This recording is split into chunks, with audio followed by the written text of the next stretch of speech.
बच्चों, कैसे हैं आप लोग? अच्छे ही होंगे। तो बच्चों, अभी तक हमने पाठों को पढ़ा जाना। आज हम पढ़ेंगे व्याकरण में सर्वनाम। सर्वनाम वो होते हैं जो संज्ञा के स्थान पर प्रयोग किए जाते हैं। सर्वनाम का मतलब होता है, सर्व का मतलब होता है सबका नाम। सबका नाम ही सर्वनाम कहलाता है। जो शब्द संज्ञा के स्थान पर प्रयोग में लाए जाते हैं उन्हें सर्वनाम कहते हैं। इंग्लिश में आप इसको पढ़ते हैं प्रोनाउन, जो नाउन के स्थान पर रखे जाते हैं। जॉर्ज लिख रहा है, जॉर्ज ने पूरा लिखा। यहां पर बार बार जॉर्ज शब्द आ रहा है, तो ये बड़ा विचित्र सा लगता है। एक ही जगह हम कहें कि जॉर्ज ने पढ़ा, जॉर्ज ने लिखा, जॉर्ज खेलने जा रहा है, तो ये आपको विचित्र लगता है, सभी को विचित्र लगता है। तो उसके स्थान पर हम सर्वनाम शब्दों का प्रयोग करेंगे, वही होते हैं सर्वनाम। जैसे जॉर्ज खेल रहा है, जॉर्ज खेलने के बाद वह पढ़ेगा, उसके बाद वह अपने काम को पूरा करेगा। अब हम वापस सुने और निजवाचक सर्वनाम। अब मैं आपको एक एक सर्वनाम के बारे में पूर्णतः समझाऊंगी। पहला है पुरुषवाचक सर्वनाम। पुरुषवाचक सर्वनाम में बोलने वाला, सुनने वाला और किसी अन्य के बारे में जो चीजें, जो शब्द सर्वनाम कहे जाते हैं वो पुरुषवाचक सर्वनाम होते हैं। पुरुषवाचक सर्वनाम के भी तीन भेद हैं, उत्तम पुरुषवाचक, मध्यम पुरुषवाचक, अन्य पुरुषवाचक। उत्तम पुरुषवाचक में बोलने वाला, जैसे मैं आपको समझा रही हूं, आपको जो परेशानी है मुझसे पूछ सकते हैं, मेरा काम है आपको समझाना। मध्यम पुरुषवाचक में जो सुन रहा है, आप सुन रहे हैं, तुम लोग सब सुन रहे हो, तुम्हें सुनना चाहिए, तुमने बहुत अच्छा काम किया, ये है मध्यम पुरुषवाचक। सुनने वाले के लिए जो हम सर्वनाम शब्दों का प्रयोग करते हैं। तीसरा है अन्य पुरुषवाचक सर्वनाम। इसमें बोलने वाला नहीं है, सुनने वाला नहीं है, जो हम तीसरे के बारे में बात करते हैं वो अन्य पुरुषवाचक। इस जैसे वह, उसे, उसने, उन्होंने। इंग्लिश में होता है ही, शी, इट। तो बच्चों, आपको पुरुषवाचक सर्वनाम तो समझ में आ गया होगा। इसमें बोलने वाला जो अपने लिए सर्वनाम का प्रयोग करता है, जैसे मैं, मेरा, मुझे, मुझसे आदि। सुनने वाले के लिए जो सामने हमारी बात सुन रहा है उसके लिए जो हम सर्वनाम का प्रयोग करते हैं, तुम, तुम्हारा, आपका, तूने। ये शब्द तो प्रयोग कम ही होता है और करना भी नहीं चाहिए। तू और तूने का प्रयोग नहीं करना चाहिए। आप शब्द का प्रयोग कीजिए, बराबरी वालों से तुम शब्द का प्रयोग कर सकते हैं। अन्य पुरुष में वह, उसका, उन्होंने, उसके लिए आदि। तीसरा कोई अन्य, ना बोलने वाला ना सुनने वाला, जिसके बारे में बात कर रहे हैं वो अन्य पुरुष। अब है दूसरा निश्चयवाचक सर्वनाम। निश्चयवाचक सर्वनाम में एक निश्चित वस्तु की ओर संकेत। विद्यार्थियों, अब हम सर्वनाम व उसके 6 भेदों की परिभाषा पढ़ेंगे। जो शब्द संज्ञा के स्थान पर प्रयोग किए जाते हैं सर्वनाम कहलाते हैं, जैसे यह, वह, मैं, तुम आदि। बच्चों, पुरुषवाचक सर्वनाम क्या होता है अब हम पढ़ेंगे। पुरुषवाचक सर्वनाम, जो सर्वनाम शब्द बोलने, सुनने वाले या किसी तीसरे व्यक्ति के लिए प्रयुक्त होते हैं वे पुरुषवाचक सर्वनाम कहलाते हैं। इसके उदाहरण हैं मैं, मेरा, तू, तुम, वह, वे आदि। निश्चयवाचक सर्वनाम। जो सर्वनाम शब्द पास या दूर की किसी वस्तु या व्यक्ति की ओर निश्चय पूर्वक संकेत कर रहे हों वे निश्चयवाचक सर्वनाम कहलाते हैं। जैसे वह मेरा भाई है, यह तुम्हारी घड़ी है। इसमें वह निश्चित है और यह, वह, वे, यह, ये। सर्वनाम का तीसरा भेद है अनिश्चयवाचक। जो सर्वनाम शब्द किसी अनिश्चित व्यक्ति या वस्तु का बोध कराते हैं वे अनिश्चयवाचक सर्वनाम कहलाते हैं। जैसे किसी को बुला लीजिए, दाल में कुछ गिर गया, बाहर कोई खड़ा है, कोई आया है। यहाँ पर इसमें किसी, कुछ, कोई आदि अनिश्चयवाचक सर्वनाम हैं। प्रश्नवाचक सर्वनाम। जो सर्वनाम शब्द किसी व्यक्ति, वस्तु या क्रिया के संबंध में प्रश्न करने के लिए प्रयोग होते हैं वे प्रश्नवाचक सर्वनाम कहलाते हैं। जैसे आप क्या चाहते हैं, वहाँ कौन आया है, तुम क्या कर रहे हो आदि।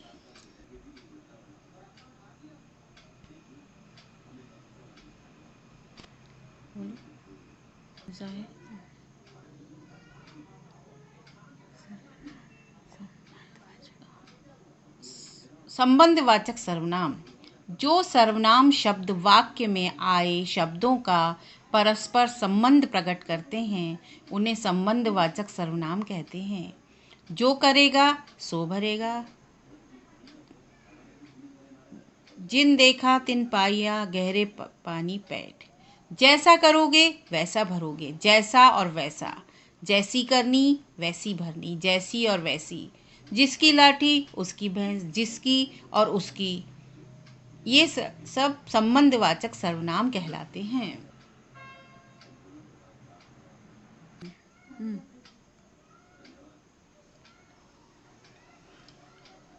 अगला सर्वनाम है निजवाचक सर्वनाम। कर्ता जिन सर्वनाम शब्दों का प्रयोग अपने लिए करता है वे निजवाचक सर्वनाम कहलाते हैं। जैसे यह काम मैं अपने आप कर लूँगा, यह चित्र मैंने स्वयं बनाया है, हमें अपना काम खुद करना चाहिए।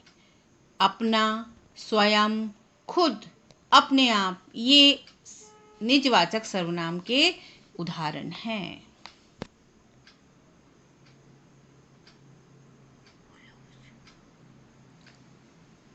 उसने, मुझे, तुम्हें, उसे, कोई, मेरा,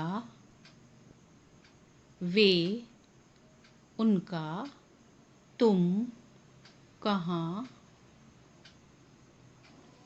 हमें, मेरे, क्या, क्यों, वह, उन्हें, आपका, आप, हम, मैं। बच्चों ये सब सर्वनाम के उदाहरण हैं। बच्चों सर्वनाम आपको समझ में आ गए होंगे, लेकिन मैं आपको पुनः एक बार और समझाती हूँ।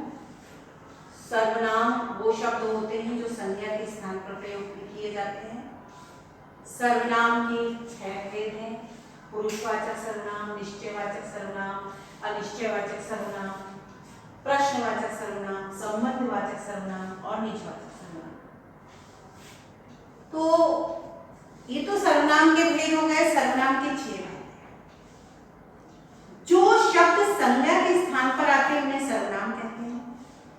तो अब मैं आपसे पूछूंगी कि संज्ञा क्या है, उसके कितने भेद हैं?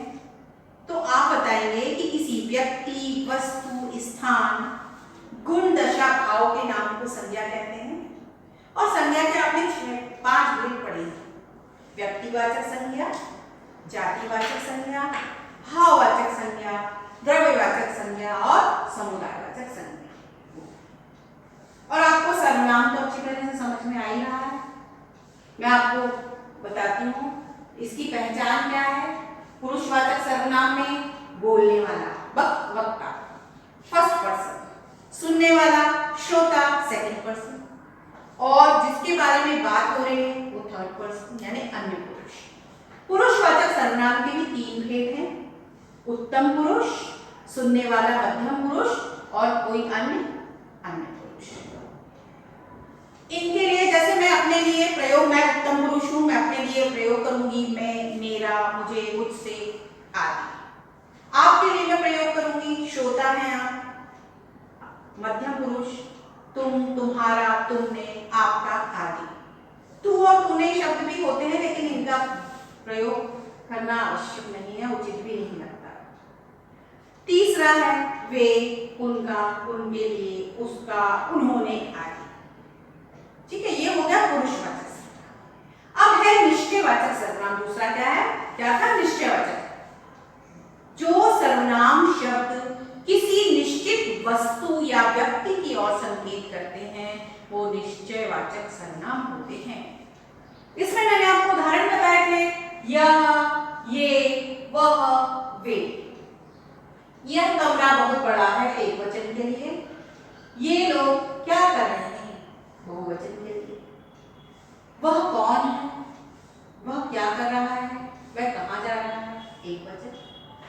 वे लोग कहाँ जा रहे हैं, वे क्या कर रहे हैं, ये बहुवचन। वे शब्द जो सर्वनाम किसी निश्चित वस्तु और व्यक्ति की ओर संकेत करते हैं, जो हमें सामने दिखाई दे रही हैं, जो निश्चित हैं, उनके लिए निश्चयवाचक सर्वनाम का प्रयोग होता है।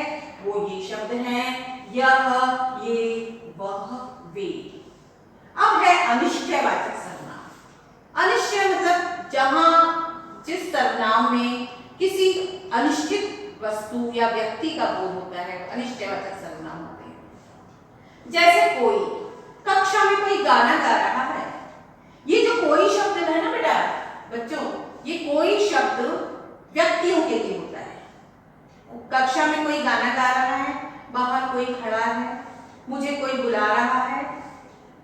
दूसरा है कुछ शब्द।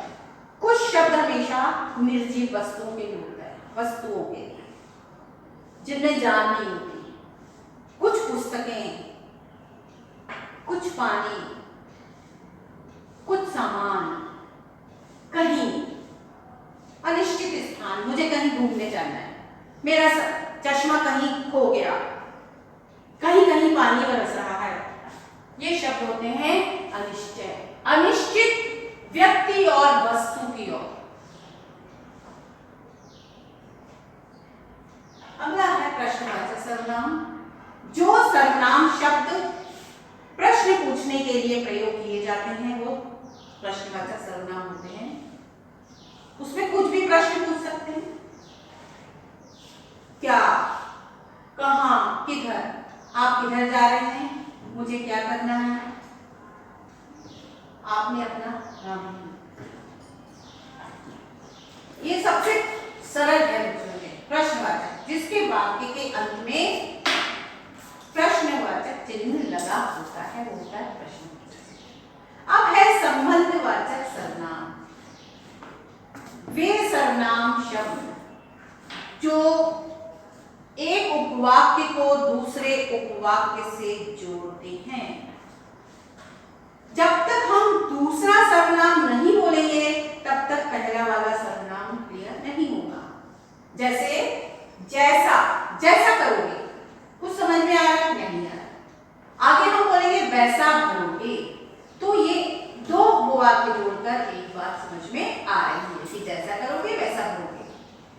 जो सो, जो पढ़ेगा सो पास होगा। अब हम बोलेंगे जो पढ़ेगा, कुछ समझ में नहीं आएगा।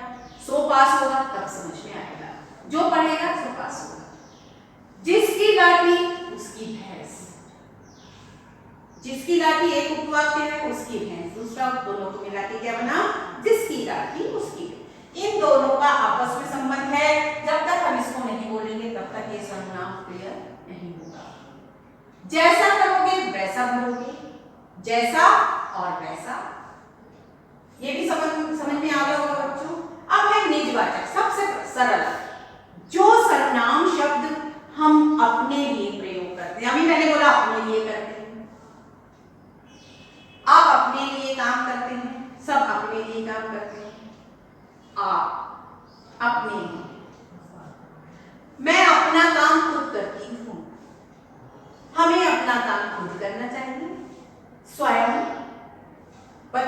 अपना काम स्वयं करना चाहिए, स्वावलंबी बनना चाहिए।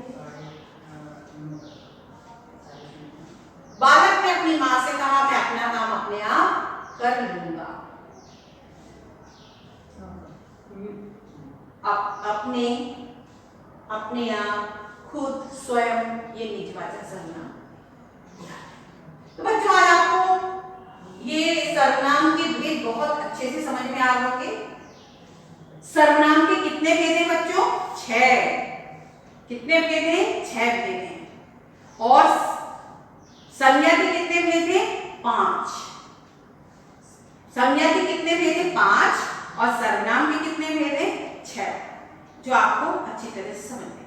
अब मैं आपको ऐसी ट्रिक बताती हूँ जिसके द्वारा आप सर्वनाम के भेद कभी नहीं भूल पाएंगे। पहला है पुरुषवाचक सर्वनाम। पुरुषवाचक सर्वनाम, पुरुषों की पुरुषवाचक सर्वनाम। दूसरा है निश्चयवाचक सर्वनाम, निश्चित जो पक्का है। तीसरा है अनिश्चयवाचक सर्वनाम। चौथा है प्रश्नवाचक सर्वनाम, प्रश्न चिन्ह लगा होता है। पांचवा है संबंधवाचक, जहां एक सर्वनाम का दूसरे सर्वनाम से संबंध होता है, संबंधवाचक सर्वनाम। और अगला है निजवाचक।